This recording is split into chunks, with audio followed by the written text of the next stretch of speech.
Good afternoon, everybody. My name is Donna Fiesel, and I'm your host of Donna's Edge Talk Show, where truth matters. Thank you so much for watching every day, Monday through Friday, beginning at 1 p.m. Now, that's Central Time, as we get to ride home with each other in the afternoon. You can find us with Fox News affiliates. You can find us on television, channel 182 on Charter Communications. You can also find us on Abundant Television, syndicated, found on Roku, Apple TV, and Amazon Fire. And don't forget the podcast on the newscasters.com. If it's social media, we're doing it as well. So Facebook.com/D Fiesel. You can see we've moved. There are my books behind me. They're not exactly straightened up yet. So you guys give me some time, okay? And we'll get everything rocking just like it used to be. But again, thank you so much for watching. Continue sending emails, by the way, Donna@donnasedge.com. That's Donna@donnasedge.com. I've got Julia Christine with me, who's a regular on the show once a month, and I'd have you on every single day if you had the time. So we're receiving emails. Oh, thanks. Our back of the woods. People really love to have you on the show. And I do too. I love it. Thank you. Absolutely. Good. We've got a lot of emails that pertain to relationships. Okay. But let's talk a little bit about one, because we have and I had an ex-employee once back in the day, 20 years ago.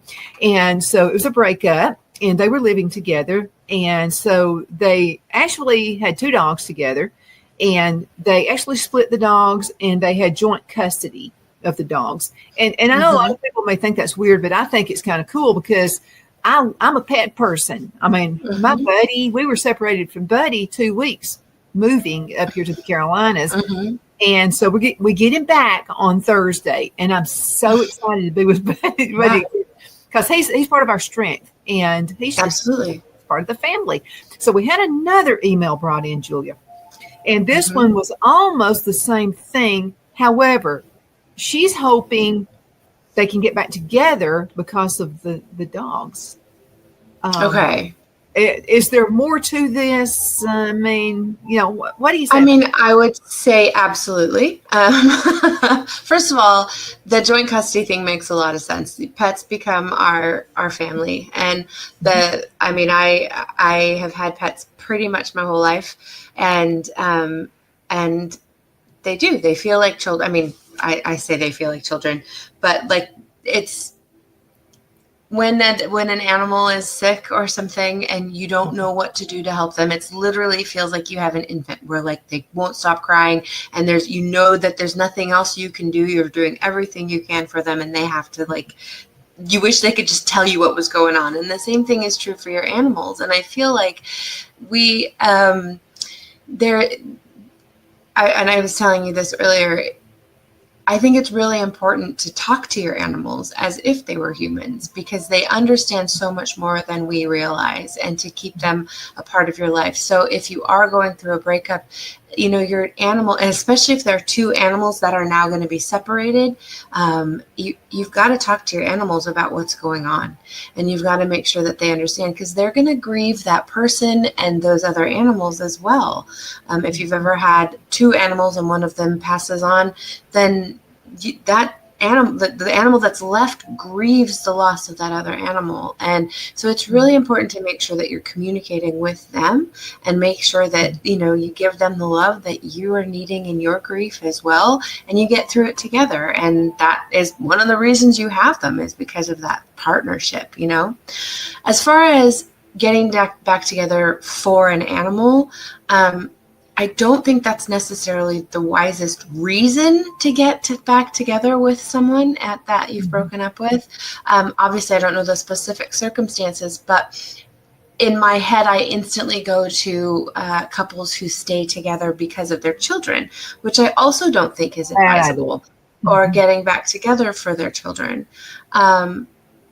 What you're doing specifically with children is you're literally giving them an example of what love is.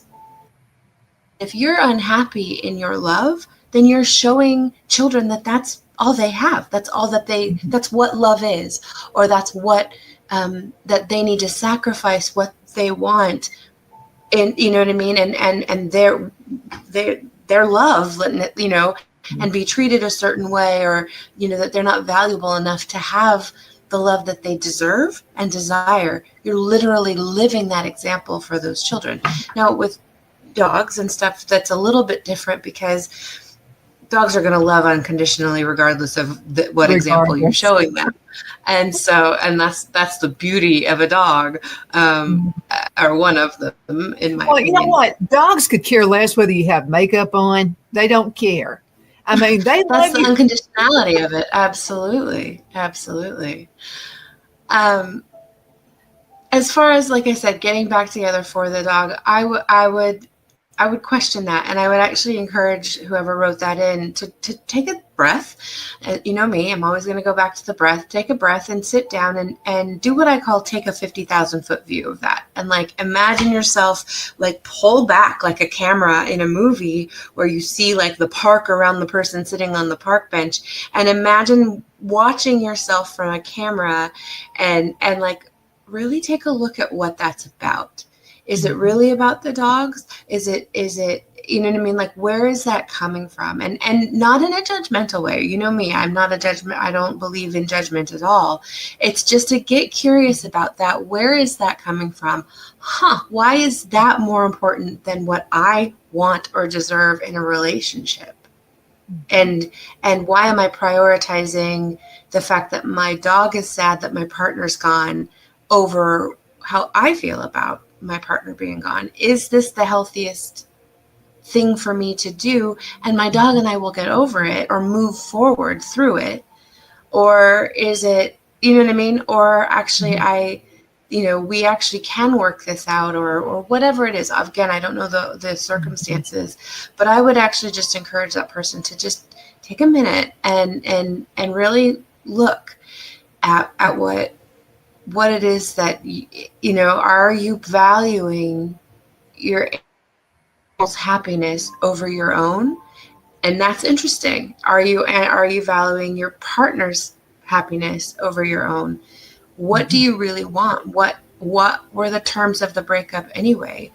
Is it because you weren't being valued? Is it because you weren't, really ultimately happy? Had you convinced yourself that this was all that there was, as good as you could get? Like, and that's not true. Find your value and then move from there. I often encourage people, again, I taking some deep breaths is very centering, and it connects you to that inner part of who you are, which I believe is your soul or your inner being. A lot of people call it your higher self, things like that. And by taking just a couple of breaths and just connecting to that voice, let's say, I would encourage people to do sometimes is to close your eyes and take a couple of those breaths and imagine yourself in one scenario. Maybe it's the job you're currently in, or the relationship you're currently in, or the relationship that you were leaving, and being in it. What does it feel like? What does it smell like? Who are the people? How are you interacting with them? And really immerse yourself in your mind in whatever scenario. And then once you're in there, take a second to say, okay, how does this feel? And is it uncomfortable? Is it like, I'm not really happy, but I've got a plastic smile on my face. I'm pretending everything's okay because it's safe. Does it feel safe? Does it feel comfortable? Is it like, I'm not happy, but it's what I know? And just tune into some of those kind of emotions, and then open your eyes or take a drink of water, clear your mind a little bit, and take some more of those deep breaths and put yourself in the different scenario, the new job, the new relationship, being alone for a little while. What does that feel like? And really get yourself in. If you weren't with someone, would you redecorate your apartment? Would you start cooking for yourself? Would you have more people over? Would you watch the TV shows that you really want to watch? You know what I mean? Like, immerse yourself into what that would look like, and then ask yourself, now, how does this feel? And it might feel a little scary because it's new, but it also might feel amazing. It might feel like peace. It might feel like everything you ever wanted and didn't realize. It might feel comfortable, even though there's that little bit of unease of, because it's better, not because it's what you're used to, but because it actually does feel better. And that is literally being soul-led and guided by who you are, instead of being influenced by the noise, by the animals, by your friends and family. You get to decide because it's your life. So that's what I would definitely encourage that person to do. And as much as you love your animals, it's your life, and you've invited them into your life and are taking good care of them, and that's amazing. But ultimately, you're the decision maker for you and your pets, and it's not the other way around. I really love that advice. And I wanted to add this because animals can be scarred just like your kids can be scarred with a bad relationship. They really can. Let me say how I know this for sure. So we were moving and we were going down Highway 75. And so Buddy's veterinarian was on the right-hand side, and it's a little bit off the road. So you can't see the guy's office on the main highway. But Buddy remembers where the turn is. So he was in the vehicle with me and being a good boy, sitting there, loving and all this kind of stuff. All of a sudden he gets alert. He knows where the road is. And he's thinking I'm taking him to the veterinarian. He starts acting up, just like a kid would do, So then we passed, and then he looked and he saw we passed the road. Then he got happy and relaxed again. So see, because he's not a good boy sometimes when he goes to the veterinarian. He's very protective of Phil and me. He's part German Shepherd, part Dog, and that's just the way those dogs are. Yeah, absolutely. So the veterinarian has to correct him, and he doesn't like being corrected, especially with somebody he doesn't know. But he remembers, and I mean, so Buddy is, let's see, we got him in 2014, so you can see we had him 11 years. Yeah. Definitely remembers the road going there. Absolutely. So, and I've heard people say, oh, dogs can't think. They're dumb brutes. That makes me mad every time somebody says that. They're not dumb. No, that's not true. No, they're more intelligent than a lot of humans I know of. Yeah, during the pandemic, I adopted a pit bull, and she was found in an abandoned building with a pillowcase around her head, and she and I instantly bonded, and I brought her home, and she had been absolutely severely abused, and I believe that she had been part of a fighting ring, and I forget what they're called. They're bait dogs is what they're called, and they keep them caged up in 2 small cages so that they can't escape, they can't sit down, and they literally allow their dogs to practice on these dogs, and they either do that like with the little ones, and this is a big 80-pound white pit bull, and the little dogs would attack her feet and stuff like that, and then they also have the bigger dogs mate to get them riled up before going out and fighting. And so that's the life that this 4-year-old dog had lived, I believe. I don't have specifics, but but with me and with my mom, she was the most loving, protective, beautiful animal, and would cuddle up, and I loved her so much. And then we would go outside to walk, and she would be, first of all, she was terrified of other dogs, especially little dogs. But we would be walking, and we would see an older gentleman with a cane. And anytime she saw a cane, she would flip out and just eat with something. But it wasn't even fight; it was flight. She wasn't trying to attack this person. She was barking and snarling like crazy, but she wanted to get the heck home. She was not interested in going after this person. And here's this elderly gentleman. Do you know what I mean? And it was like, oh, she must have been abused with a cane. So yeah, they remember and they know. And unfortunately, she was so abused physically that I think her back was broken, and she didn't. I only had her for 9 months, but I'm so grateful because she taught me a lot, and I was able to kind of show her that there is love in the world and in the universe, and so she was able to move on from a place of love and peace, even though the rest of her life had been so full of hate and anger and violence. So, but absolutely, animals, and as we were talking earlier, plants, they can scar. They do get scarred, and they do have feelings, and they understand. They understand so much. When abuse happens and stuff like that, they don't understand that. When you look at the animal kingdom, that's not animal behavior. And so they don't understand where that would come from. You know what I mean? And so, but that's where I think that Like with my animals, when I'm upset with them, when they do something wrong, they get a timeout. And I literally, it is more effective to ignore your animal completely. Don't look at them. Don't talk to them. Don't give them, it's as if they weren't there for 5 minutes. That's more effective than beating them. Oh, I Because think all they so. want is your attention. Absolutely. And so I would literally put with Roxy, my pit bull, she had a blanket that was her timeout blanket, and I would just point at the blanket when she'd done something wrong, and she knew, and she would go to the blanket and she would stay there with her head down, and I'd ignore her for 5 to 10 minutes, and then I'd come up to her and I would be like, all right, let's talk about what happened. And we would talk about what she'd done wrong and how she couldn't do that anymore. I have the best well-behaved animals. Well, they know what no means. They absolutely do. Like when Greenlee, my cat, well, he'll look at me to see if is she watching me. I'm about to get into the cat food. Is she watching me? It's not time to eat. And I'll say no. And I'm really firm with it, just like people are with kids. Yeah. So I mean, they definitely know. My grandmother had 2 lifetime dogs in my lifetime. Had many animals in her life.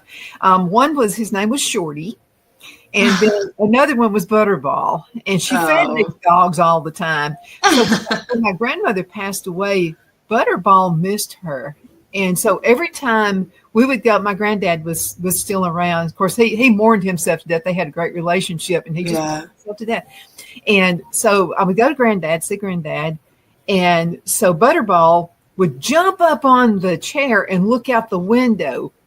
And I remember walking in one time, and Butterball actually walked to the door and then just walked off. And I said, well, thanks a lot, Butterball. You're going to welcome in the house. And so my granddad said, he does that with everybody who comes by. He's looking for your grandmother. Yeah. He wouldn't eat. Like I said, they grieve. And so it's important to grieve with them and to talk to them about what they're feeling. And like, as silly as it seems, they understand. And when you sit down and you hold a dog and tell them that it's okay and that they're going to be okay, and that, and that you're sad too, and that we can get through this together, they understand. I believe that everything is energy. I'm energy, you're energy. Animals are energy. Everything in our universe is energy. The universe is energy. And there's science behind that. And so as you know, energy moves around on different vibrations. Science again, right? And so we all have these vibrational frequencies. And when we're really feeling good, when we feel really good and we're excited and joyful and happy, we're vibrating on a higher frequency, right? When we're feeling sad or upset or angry, that's a much lower frequency. And so if you think about it that way, and not just about what's happening vocally, but the intention, the vibrational frequency behind your words, the emotion that you're sending to this animal as you're grieving with them, or loving them. They are operating on a vibrational frequency, and so are you. And when you can match that frequency, you're communicating. And so that's where you meet them at their level and you raise them up and you start talking about the good things and what a good animal they are. That's going to raise their vibrational frequency. It's going to bond you so much faster with that animal. And that is universal. It's not just with animals, it's with each other. It's with yourself. And that's how you know how to create your own reality, how to be able to wake up every morning excited about the day, is because you notice how you're feeling and you think, I need to change my vibrational frequency. I need to be operating on a higher vibration. I need to feel better. I want to feel better. And so then you think about, okay, well, whatever I'm thinking about is making me feel bad. And so I'm going to think about something else, and you change your thoughts. We talk about this all the time. And when you change your thoughts, you're changing and shifting your vibrational frequency, and you're going to be able to move throughout the universe in a much more, I'm just going to say elevated space, from a much more elevated space, because you're operating on what is much more of a universal frequency. You're absolutely right. And I wanted to mention this, whatever you call your kids or your pets, that's what they're going to become. I have literally seen, be at a park or whatever, and see a parent look at a kid and say, "Oh, you're a bad boy." I never said that to my son. I would always say, Right. "You're a good boy." And I did that with my animals, with Greenlee, my Right. cat. I'll say, "You know Yes. what? You're such a good boy." And I've just noticed it changes his demeanor too. It's like you said, Absolutely. I love my plants. So I have propagated over 100 lavender plants. I told you we're going to have a lavender farm out here at the new farm. And I'm so excited about getting those in the ground. So we start out with you just cut off all you have to do, by the way, is buy one plant in your entire life, and you can turn that one plant into hundreds of plants. You can absolutely do that. So all you have to do is cut it off, and then you'll take, kind of shave it just a little bit, but leave a little bit of gnarly because that turns into roots. So what you do is go ahead and I use a rooting compound, natural rooting compound. You can do whatever you want to do and just put it into the ground, but you need to talk to that plant. And another thing you need to do is touch it. And this is science. Okay. So this is the lavender plant. This is, say, 4 lavender plants right here. Okay. I've just propagated them. I've just shaved them and I put them into the ground. I'm going to touch them every day just by gently touching the top. And what that does is creates a great rooting system. So the first time I did this, I propagated 100 lavender plants thinking, well, if 10 of them work out, I'm going to be all 100 of them worked out. Amazing. So, but it's nothing weird. There's nothing like that. You just talk to them and you touch them. There's something about that human touch. We hear people say this all the time. Computers are going to take over the world. I just don't believe that. I still say everything needs the human touch or the animal. I agree. We are all here sharing the planet, right? The animals, the plants, the wildlife, us. We don't rule over all of it. And because we have a conscious, voice, we feel like we do. But we are here together, which means we're partners on this planet, which means there's an exchange. And I truly, truly, truly believe, again, everything is energy. And that means the plants are operating on an energy as well, which means they're speaking to you on that vibrational frequency. And it's a language we can't tune into, or we haven't been able to yet. But I don't know if you've ever seen, there's videos everywhere of literally, I watched this guy he had shoes on and he was standing in a park and he had he was connected to this little thing that measured his energy. And it was at 92 or something like that. He took his shoes off and put his bare feet on the ground and the energy level shot up to 300 or something. We receive energy from the earth. That's why I always tell people, when you're feeling down, get outside and go take some deep, fresh air breaths, go hug a tree. But the thing is that we're talking about that from a place of how it benefits us, but it also benefits the plants. And there is an exchange. Again, we are partners. And so we share. There is an exchange. How you speak to something is really important. There's a scientist, he's a Japanese scientist. I don't remember his name. I can look it up if you want to put it in notes or something. But he did an experiment where he literally took a bucket of water and he spoke to it every day. He had 2 buckets, he had 2 buckets of water. One he spoke to lovingly. He told that water it was beautiful and pure and clear in every way, and just poured love into it every day. The other bucket, he told it was dirty, it was filthy, water's disgusting, and poured essentially hate into it every day. And it was something 2 weeks, maybe a month or 2, I don't remember. But I know that this study is true. You can look it up. And by the end of the time, the water that had sat stagnant in these buckets, the water that he spoke highly of was crystal clear, totally drinkable.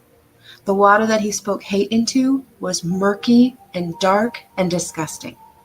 Water.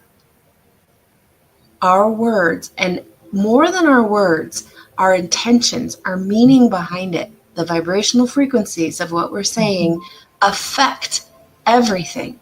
And you said something earlier, Donna. You said what you say to your kids and your animals, that's what they become. Guess what?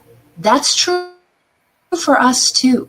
How often do you berate yourself and tell yourself that you're lazy or that you're ugly or that you're fat or you're too this or you're too... Really? Are you going to claim that for yourself? Is that what you want? Because if that's what you want, keep saying that. I am are the two most powerful words in the English language, because you are literally saying, I am this, and you are claiming that for yourself. That's powerful. Why on earth would you say, I am broke? Do you want to be broke? Keep saying that. Do you want to say, I can't afford da da da da da? Keep saying it. Then you won't afford it. Exactly. The more you are literally owning that. I'm fat. Put that fat suit on. That's what you're doing every time you claim that for yourself. What about, I'm so excited about getting healthy. I'm so excited about loving the way I look. Because you can't go from a place of feeling overweight to feel it to saying, I'm thin, because you don't believe that. So those kinds of affirmations are too extreme. But you have to put actions into it as well. Okay, so I have to believe it. Bicycle. So the house we've moved has 8 acres, and so there is a workshop that I could have said, well, Phil, let's just go ahead and put the exercise bike into the workshop. So we've got this. It's almost like a park here. So we've got a huge patio. I want you to come and see us. Okay, you've got a place to play when you do that. So I've got this. And I want to exercise with my exercise bicycle. Now, if Phil puts it in the workshop, it's probably going to sit there for months. I said, no, put it outside. So when I'm exercising, I can look at the beautiful trees and all the wonderful things that we've got out here that we can enjoy. That's putting boots on it. That's putting, because it's the way we do things. You got to put action into it as well. Let's go into a commercial break, and we're going to return in just. But I would love to continue talking about this if we can. Yeah. Well, yeah, let's do. We'll be right back. Yeah. Twin City Used Car Sales has been serving drivers in the Northeast Alabama area for years with a quality selection of late model used cars, SUVs, and pickup trucks. On top of our extensive selection and competitive prices, we offer professional auto financing services for used car buyers of all credit levels. Whether you've just begun your search or you're ready to secure your next vehicle, at Twin City Used Car Sales, you will drive away with the vehicle of your dreams. The sales and finance staff at Twin City Used Car Sales looks forward to serving you, and you can apply for financing online before your visit to our used dealership in Gadsden, Alabama. Check us out on the web at twincityusedcars.com or go by our location at 901 First Avenue, Gadsden, Alabama. We sincerely look forward to serving you.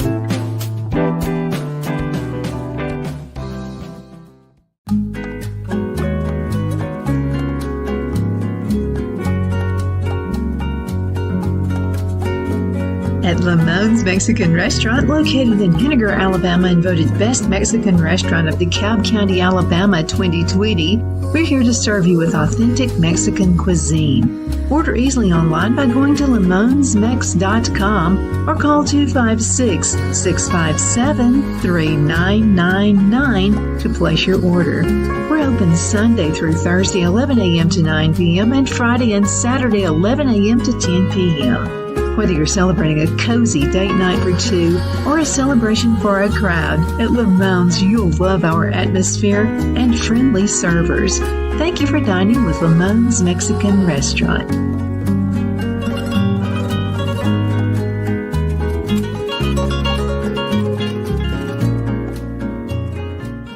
At Liberty Bank, we're all about community. Whether it's to help with a charity fundraiser or help families in need, toys at Christmas, or a local football team, we're here for you. You see, we realize the importance of family. Sometimes it's to build a new home or necessary home repairs. We're here for you. If you like the feel of a small town bank with all the conveniences of a big city bank, we're here to serve you. You will find us at any of our convenient locations in DeKalb, Marshall, Etowah, and Blount counties in North Alabama.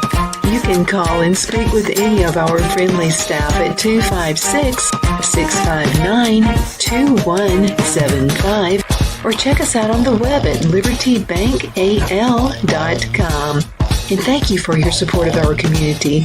Member FDIC, Equal Housing Lender.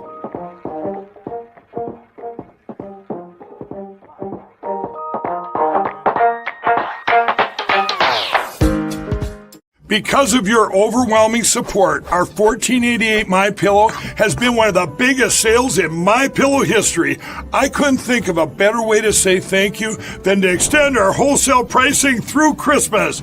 Get a classic standard MyPillow for only $14.88. Upgrade to a queen size, just $18.88. King size, only $1 more. Get my body pillows for only $29.88. And ready? Multi-use MyPillows, only $9.88. It's perfect time to stock up for Christmas gifts for everyone on your list. Go to MyPillow.com or call the number on your screen. Use your promo code to take advantage of our wholesale pricing. Including my classic standard MyPillows, only $14.88. But that's not all.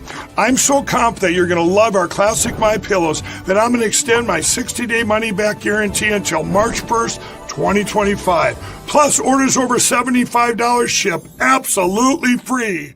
We're back. My name is Donna, and I'm your host of Donna's Edge Talk Show, where truth matters. Thank you so much for watching every day, Monday through Friday, as we get to ride home with you in the afternoon. Everybody loves Julia, Christine. You also love the podcast. So let's talk about the podcast. Sure. My podcast is called Life After Breath, which is everything to me because I think that everything starts with your breath. And that's really what it's about. It's a daily podcast. It's usually about 10 minutes. On Sundays, they run a little long because it's more of a meditative practice. I spend about 3 to 5 minutes every morning talking to you about how to live your best life, how to create your own reality and literally live the life that you came here to live. And then we spend the other 3 to 5 minutes connecting to ourselves and just taking some deep breaths and starting your day off right.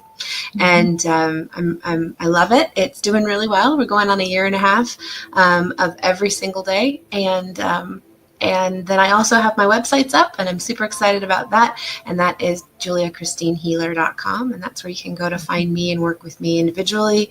And we can work on healing your life.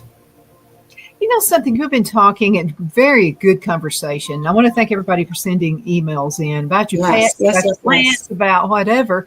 But I want to also, let's dig just a little bit deeper into this because, and I wanted to mention this. So some of you guys say, well, you don't talk about the Bible enough. And actually I do. Because in the book of Proverbs, and Phil and I have been doing a study on Proverbs now for about 3 years, I think. And so what we do is we take a verse and we just kind of dig into it and try to figure it out. And it's the more you dig, the more you find out, because one moment you'll see a particular verse that will say you'll get a meaning out of it. The next time you get a totally different. Absolutely. And the Proverbs constantly talks about this, that whatever you toss out, you're going to get back. You're going to reap what you sow. And that's through other parts of the Bible as well. I totally believe that. And for instance, and this is from Andrea. So let's go ahead and talk about what Andrea said. It all plays in line with what we just said.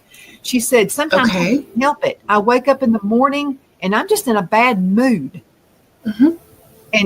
But I find that when she likes listening to you. And so she listens to your podcast too. And that's Andrea. And so she said, how do I wake up not being in the bad mood in the first place? Sure. So it's a practice. You need to understand that we are in the habit of waking up in bad moods and on the wrong side. I mean, we have all these, you woke up on the wrong side of bed. You all of these things. We know that that's a thing, but what if it's not? What if we switch our beliefs to that's not a thing? You are in control. This is your life and you are always in control. And actually sleep is a reset. Sleep is where you go and you get back to zero. And so, but here's the thing. When we wake up, our brains are so fast and they're so smart. Our brains immediately, we wake up and we think of the thing that we were upset about last night. Immediately, we jump to it. And so the challenge is, and the practice is to get ahead of it. And here's what you do. Here's what I do. Here's what I coach people to do. First thing in the morning, my eyes wake up and I say, good morning, Julia. I say it out loud. I say it to myself. I say, good morning, Julia. and I welcome myself into this new day. And you know what? I'll be honest with you. In the beginning, especially if you do this out loud, you're going to laugh at yourself because of how ridiculous you're being. But here's the thing. Now you've started your day laughing. So if you wake up in the morning and you claim your morning for yourself, good morning, Julia, and then you have 17 seconds. The first 17 seconds of every morning, you start out with, what a beautiful day. Like, even if you don't totally know because you haven't opened the window, it's still a beautiful day. It doesn't have to be bright blue like it is today. It can be gray and stormy. We need rain. Okay, cool. What a beautiful day. What a great opportunity for another day. Thank God I woke up again today. And then you go, I so well. Oh, I feel so rested. I love these pajamas. I love my pillow. This bed is so cozy. I don't even want to get out of it, but I'm gonna, because I'm grateful for everything else I have. I'm so excited about the day ahead. Oh, I have some meetings that I'm not too excited about, so I'm going to shift my focus, but I know I'm prepared for those. I'm so grateful for the opportunity I had to prepare for those. I'm so grateful for my team. I'm like, what you do is you get ahead of it. And I think when we talk about gratitude, first of all, anytime you're grateful for something, if you just close your eyes for a second and start thinking about things that you love, you can't be upset. You can't be in a bad mood. They don't work. Gratitude is joy. And so you can't be upset and negative in a joy space. They don't work. They don't go together. They're too far apart. And so if you can grab your morning with things that you love, and we talk about gratitude and write down 5 things every morning as soon as you get, sure, do that. That's not a bad thing, but it doesn't have to be that challenge. We don't have to make it a thing. We think, like, what are some things you're grateful for? And we go, and we think it has to be like this big deal. And it doesn't. I love my earrings. That's gratitude. I love how blue the sky is. That's gratitude. Oh my gosh, I am so excited for this. That's gratitude. It doesn't have to be, I'm thankful for my feet. It doesn't have to be anything big or specific or anything. And that's the same thing about when I talk about loving yourself. I'll be honest. I mean, we're all human. We have standards societally that we have weighed ourselves against literally for our entire lives. How can we be expected to instantly drop all that? But what we can do is we can love the things about us that we do love. I love my eyes. I've always loved my eyes. Guess what? When I look at myself in the mirror, I'm like, damn, you've got beautiful eyes. All of a sudden, I feel really good. And that's the thing, is that you are in control of your morning. So I would say to you, first of all, thank you for listening to the podcast. But also, good morning, Julia. What an amazing sleep. There's a beautiful day ahead. I can't wait to see what we do with it. Let's go. Oh my gosh, I love my bed. I love these pillows. I love my cozy slippers now that they're on my feet. I love making my bed because I love the way it looks. My room can be a disaster, but my bed is made and it looks incredible.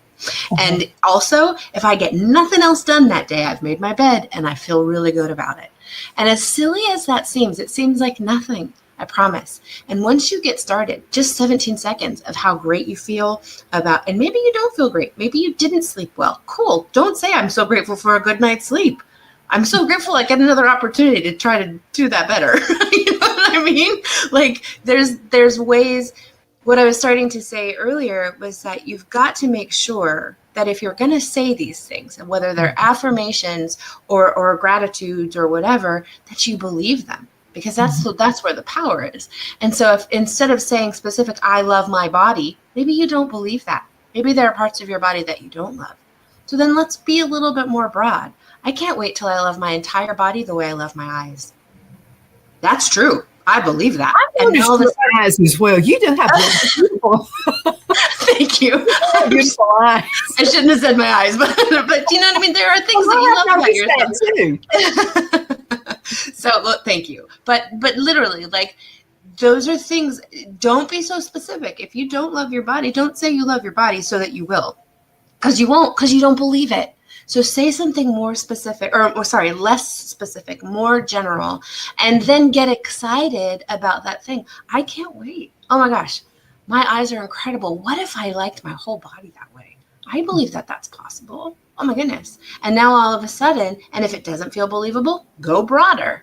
And that's how you take your morning. That's how you take control of your day, and you start off on a great day. Then I also encourage people to listen to my podcast or sit down and take some deep breaths. 3 deep breaths, 3 minutes of deep breaths of just connecting to yourself. And you're like, but I just woke up.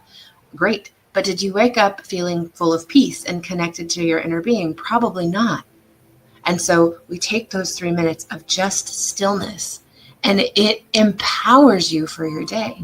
If you think about it, when you've lost your keys and you're late or you're running around, maybe you're not even late, but you've lost your keys and you don't want to be late. And you're running around looking everywhere. I thought I put them here. They're not there. Maybe they're in my purse. And you're going through everything and you're running around. I promise you, your head there's too much going on. It's thinking about where it could be. It's thinking about how you're going to be late, how the traffic's going to be bad, how you're not going to be able to go grab that coffee that you promised yourself you would get this morning. All of those things are going through your mind. Plus, where is it? Where could it be? Blah, blah, blah. Mm-hmm. Too much. You can't function that way. And so literally in the middle of a chaos moment, stop. Stand still, sit down, whatever you need to do, close your eyes and take 3 deep breaths. Mm-hmm. In through your nose, out through your mouth. In through your nose, out through your mouth. In through your nose, out through your mouth. And then slowly breathe through your nostrils. And just think. And just allow that calm to come over you. What's the most logical space my keys could be? You'll find them. You'll find them so much faster. I wanted to mention this to you as well. So I have a neighbor was across the street when we were living in Alabama. Her name is Mary, and I just love Mary. I mean, I cherish Mary. And Mary's just this happy person. I assumed she was my age or younger. Mm-hmm. I mean, I've known her all these years, and it's just my assumption. And so she told me she was 81. And I'm like, there is no way. You're 81. Wow. She just revealed this like 3 days ago. She's 81. And I said, there's no way. And she said, yeah, I'm 81. I said, okay, what's the secret? What's the secret? She said, there is no secret. She said, I choose to be happy every day. Mm-hmm. I choose that every single day. Mm-hmm. And I said, oh man, I just love you. You're incredible. Yeah. I mean, and I said, okay, you give me hope. Okay. Because she is doing things the right way. Well, and you're sure, but when you're unhappy, it doesn't mean you're wrong. It doesn't mean you're doing things the wrong way. It means you're caught in a spiral somewhere. But and you so can't stay in that attitude. Exactly. But sometimes you have to, it feels like when you're in a spiral and you're focusing on the things that are going wrong. Because I've been there. It feels like nothing can go right. Mm-hmm. And the more you put your focus on, and again, what are you claiming for yourself? Nothing can go right. Guess what? Mm-hmm. There is a thing called the law of attraction. It's a universal law. I think we've talked about it here a few times. And what this law says is where your focus goes, where your focus is, that's what the universe is going to bring into you. And so it's not biased. You can be thinking crap thoughts. You can be thinking angelic thoughts. Wherever they are, that's what's going to magnify. That's what's going to multiply in your life. And when things are going wrong and you feel like there's nothing ever going to come out, you're kind of right. Now, and so then you say, you know what? This is mine now, but tomorrow's going to be different. Go from when you feel absolutely powerless. Here's the thing, Donna, you can't go from feeling like crap and like nothing's going to go right to being ecstatic and joyful. Even when you have those moments with your friends where you go out and you're like, oh my gosh, I needed this. And you go back to reality and you're in crap again. And it feels like that joy was just fleeting. It's because you can't get from here to here. It's too big of a leap. But you can get from here to here to here to here. And you sort of, I don't like using this word, but I'm going to, work your way up. When you feel absolutely powerless, and you're if you're consciously aware of I am feeling powerless and I want to change that, then change it. Get angry, because anger feels a heck of a lot better than powerlessness. I'm mad about this thing. I'm mad that I had no control over this. And all of a sudden I feel good because I'm angry instead of I have control of my anger. I'm not powerless. I have anger. Now, we're not going to stay in anger. We're not going to act out in anger. But for that day, that whole day, instead of feeling powerless, I feel better because I'm angry. And the next morning I wake up and I'm like, I'm still angry. I don't like feeling angry. Whose fault is it? And now I'm going to start blaming. And I'm going to blame society. I'm going to blame the government. I'm going to blame blah, blah, blah. I'm going to blame my neighbor. And I'm in this space of blame because blaming somebody else for my problems feels a heck of a lot better than being angry about my powerlessness. And those all are things that you're like, wait, but we're still in negative emotion. You're right. But we're working our way up. And then we go from blame and maybe we go right into forgiveness. That's not too far off. And we start to work our way up this kind of scale of vibrational frequencies, of our emotions, of how we feel. And every day we consciously improve that, and you will feel better faster than you know it. Faster than you know it. You are in control of your thoughts. That means you are in control of your emotions. Is that also speaking accountability into your life? Because generally speaking, when I mess up, I mess up. I mean, if I go through the stop sign, I mess up. Can't blame the cop for pulling me over. Absolutely. Absolutely. So, and I found the best thing to do is when I have been speeding, and I've got a lead foot. But when I have been pulled over, haven't had a ticket in years, but when I have been pulled over, it's because I say, I was speeding and I am if there's something about admitting it that I did wrong. I was speeding and it was a school zone. I was wrong about this. I'm so sorry. It's so funny. I was having accountability. When I take that, when I accept it, things go a lot smoother for me. Yeah. Absolutely. Absolutely. It's funny. I was actually having a similar conversation yesterday with one of my best friends. And I said, we are so trained to blame. And even when we blame ourselves, and it's like, what if it's not about blaming? What if it doesn't have to be somebody's fault? Yeah, okay, I was speeding. That's my fault. Okay, cool. But like, and so then every action has a reaction. And then you're going to have that thing. But what if we took the specific blame part out of it and it's somebody's fault? This is how I'm feeling.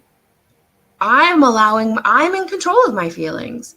So the fact that you cursed me out and I feel bad about that, or I feel angry about that, those are my feelings. That literally has nothing to do with you. Nothing, because they're mine and I'm in control of them. And we blame the people around us for making us mad, for making us feel this way, for making us this. We call people toxic and we call people, no. There's no such thing as toxic people. There's just toxic behavior. And those are usually learned behaviors, and they're usually defensive behaviors. If you are acting out against me, it is not about me. There's something going on with you, not my business, not my problem. So I'm not going to take that on. How I react or respond to someone else's behavior is within my power. And I tell people this a lot. Who are you giving your power to? Anybody you're blaming for something that's going on in your life, you're literally giving them your power. And so, and even when it's you. And so I actually think this is weird. I've never thought about this before. I would say instead of thinking about things as accountability, what if we think of them as responsibility? Oh. I have a really great friend who we have been friends for over 25 years. We were best friends. And in the last few years, I've had to kind of step away from this friendship. And it was painful and I didn't understand why. And I was so upset about it. And I would leave our time together upset and sometimes a sweater stops being comfortable. Sometimes your jeans get a little too tight. Do we judge the jeans? We often judge ourselves, but no. We just take them off and put on a pair that fits, that feels better. And the same thing is true of people that come and go in our lives. But here's the thing. I had to look at our friendship and say, what is going on? And I realized, I think we've talked about my journey and how I've made massive changes in the last few years. And I'm a different person than I was when I met her. And when we started our friendship, I was absolutely subservient to her. I did everything she wanted me to do. I held her on this pedestal, and I treated her like she was better than me. And I was always at her beck and call. And now all of a sudden, I start to realize my value and my worth. I start to realize that nobody's better than me, that I actually am on the same level, that I don't need to put her. And she's like, who are you? Because I'm a completely different person. And so literally our relationship shifted because I did. I am no longer willing or interested in being subservient to you and idolizing you the way I always have. And I'm not interested in putting up with your jokes that tear me apart, because I used to believe that those things were true, so I could laugh them off because you were acknowledging my faults. And really, that's not true for me anymore. So I'm not going to allow that. But is that her fault? She's behaving and treating me the way she always has. But I let her do that. So I'm responsible for setting the basis of our relationship off kilter. And I'm responsible for not allowing that in my life anymore. Does it make her a bad person? No. Does it make her behavior toxic? Maybe, but that's her problem. She's got to deal with how she treats her friends, not me. I heard this said yesterday. Let me see if I can get it right. The response to bad behavior from other people is not more bad behavior. You don't get angry back. The response to bad behavior is absence. I don't want this in my life. So I'm not going to be around as much, or maybe at all. Or you find something coming. You find something coming. So Chandler and I, we've been friends for a really long time. We are in two different planets when it comes to politics. I mean, right. So he would come on my Facebook page and put something nasty, and I would just say, "I love you, Chandler.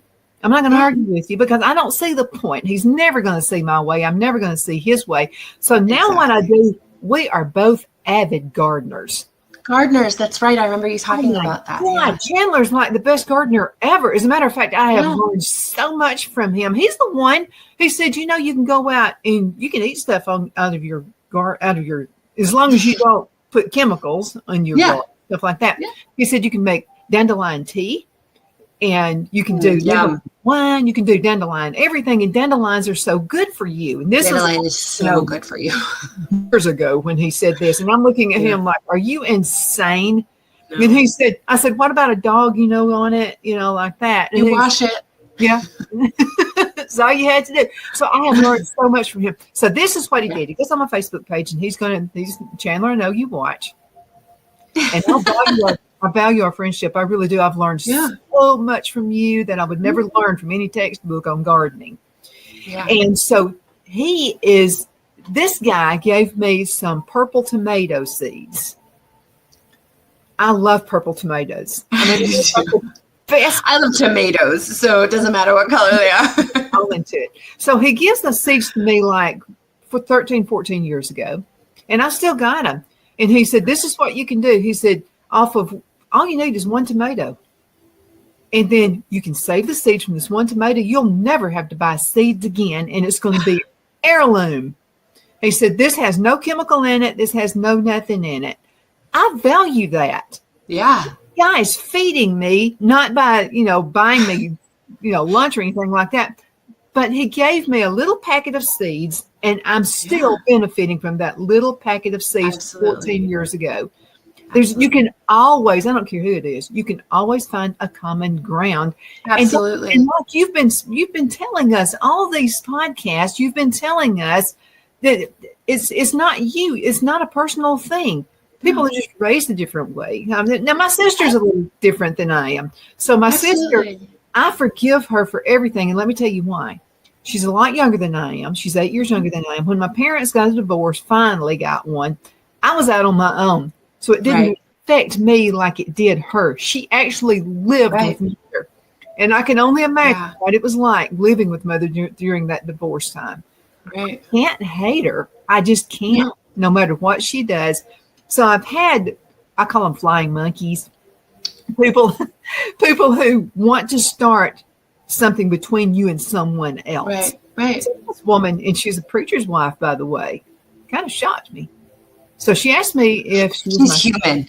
It doesn't matter her vocation or who she's married to. She's human. It's stuff we all do. I used to think, it's minister's wife. It's okay. Maybe I am the fault, but this is not the fault. So anyway, we went to school together. She was a year older than me in school. She knows this was my sister. So she said, "Is Lynn your sister?" Mm-hmm. And I said, she's my sister. And I love my sister. She was trying to get me to say something that she could take back to my sister. I wasn't going to give in to that. First of all, I don't have time for it. It's going to put me in a nasty mood because I said something bad about my sister, and I'm not going to do that. Right.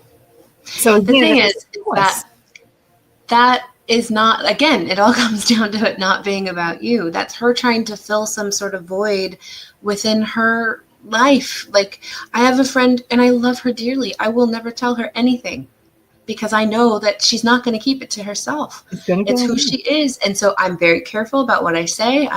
But I choose to be friends with her. And there might be a time, whether it's with Chandler or any of these other people, where you're like, you know what, we do have this in common. We absolutely have this in common. And I value everything that you've taught me, everything that you've done with me, but I can't handle this anymore. Mm-hmm. It's too much. I have to protect myself too much to go into this situation. My vibrational frequency is off every time I'm around you, even though we have those things in common. I got to step back. And I want you to know that that's okay. I feel like in our society, we don't normalize friendship breakups. We don't normalize that it's okay to pull back. It's okay to protect yourself and not put yourself in those situations, to continually have to find a common ground or continually have to switch the subject. But what if it's this? What if it's not so negative? Maybe you just need a break from that person. Maybe you need them out of your life completely. It's up to you, and it is absolutely okay. As long as you are prioritizing your safety, protect your peace. Mm-hmm. Protect your peace. That's your responsibility. Julia, we're going to have to go. It's less than a minute before we have to leave. Okay. How can folks find you? How can they find the podcast? Podcast is on anywhere you listen to a podcast, you'll be able to find it. It's Life After Breath with Julia Christine. And you can go to my website, juliachristinehealer.com. Absolutely. Julia, thank you so much. Love you so much. Now you hang around. Thank you so much. Absolutely. And thank you guys so much for watching. Okay. You mean Bye, everything. Everyone. Continue sending emails, Donna@donnasedge.com, Donna@donnasedge.com. And we'll get to all of them, I promise you, sooner or later. Bye-bye. Take care. Are you ready? We all wonder what tomorrow will bring, but the future lays itself at the feet of the prepared and surrenders to the will of the persistent. It's not easy, but today shapes you so you can shape tomorrow. With Northeast Alabama Community College, when the future asks if you're ready, you can answer yes. Begin your future at Northeast Alabama Community College.